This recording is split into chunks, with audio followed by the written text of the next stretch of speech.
పల్నాడు జిల్లా చిలుకలూరిపేటలో ఆటో ర్యాలీని ఎమ్మెల్యే ప్రతిపాటి పుల్లారావు జెండా ఊపి ప్రారంభించారు. ఈ కార్యక్రమంలో కూటమి నాయకులు పాల్గొన్నారు. ఈ సందర్భంగా మాట్లాడుతూ ప్రతి సంవత్సరం 15,000 రూపాయలు కూటమి ప్రభుత్వం వేస్తుందన్నారు.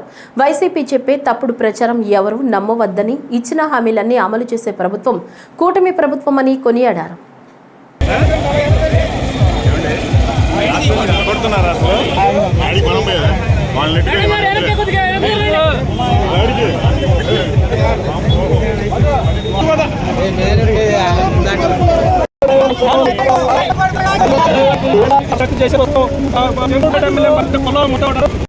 చంద్రబాబు నాయుడు గారి యొక్క నాయకత్వంలో మేనిఫెస్టోలో పెట్టకపోయినా, సూపర్ 6లో లేకపోయినా ఆటో డ్రైవర్లు, ట్యాక్సీ డ్రైవర్లు, క్యాబ్ డ్రైవర్లను దృష్టిలో పెట్టుకొని, వారి ఆర్థిక పరిస్థితులను కూడా దృష్టిలో పెట్టుకొని వారికి నష్టం జరగకూడదు, కూటమి ప్రభుత్వంలో ఆటో, క్యాబ్, ట్యాక్సీ డ్రైవర్లు సంతోషంగా ఉండాలి అనేటువంటి ఆలోచన చేసి గత ప్రభుత్వం ఆ రంగాన్ని విస్మరించిన, ఆ రంగాన్ని మోసం చేసిన, చెప్పిన నంబర్ వాళ్ళ ఖాతాల్లో వేయకుండా కేవలం ప్రచారానికి మాత్రమే వాడుకొని ఈరోజు కూటమి ప్రభుత్వం వచ్చిన తరువాత 2,90,669 మంది ఆటో డ్రైవర్లు, క్యాబ్ డ్రైవర్లు, ట్యాక్సీ డ్రైవర్లకి 436 కోట్ల రూపాయలు వారి ఖాతాలో వేయడం జరుగుతుంది ఒకే రోజు.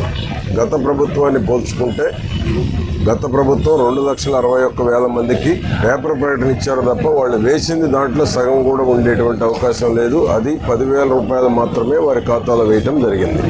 ఈ రోజున 2,90,669 మందికి వేయటంతో పాటు 15,000 రూపాయలు వేస్తూ ఉన్నాం. గత ప్రభుత్వం 10,000 రూపాయలు, అది కూడా మీడియాకి, సాక్షి పత్రిక ఛానల్లో ప్రచారానికి మాత్రమే ఆ నంబర్. వాస్తవంగా వారి ఖాతాల్లో పడిన చూసుకుంటే దాంట్లో సగం మందికే పడ్డాయి.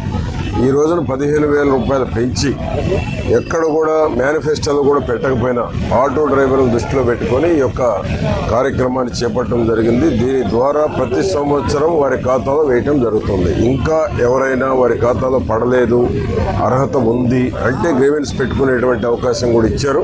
ఇంకా ఎవరైనా ఒకరారా మిగిలిపోయి ఉన్నా కూడా వారి ఖాతాల్లో కూడా వేయటం జరుగుతుంది. అందుకనే ఈరోజు ఆటో డ్రైవర్లు, క్యాబ్ డ్రైవర్లు, ట్యాక్సీ డ్రైవర్లు పండుగ చేసుకుంటూ ఉన్నారు. మోసం చేసిన ప్రభుత్వానికి, పనిచేసేటువంటి కూటమి ప్రభుత్వానికి తేడాను కూడా ఈరోజు పేద వర్గాలు గమనిస్తూ ఉన్నాయి. చెప్పిన మాటని అమలు చేస్తూ జగన్మోహన్ రెడ్డి అప్పుల రాష్ట్రాన్ని అప్పజెప్పిపోయినా చంద్రబాబు గారు ఏ విధంగా ఈ పథకాలను అమలు చేస్తున్నాడని ప్రజలే ఆశ్చర్యపోయేటువంటి పరిస్థితుల్లో ఈరోజు ప్రజలు చర్చించుకుంటూ ఉన్నారు.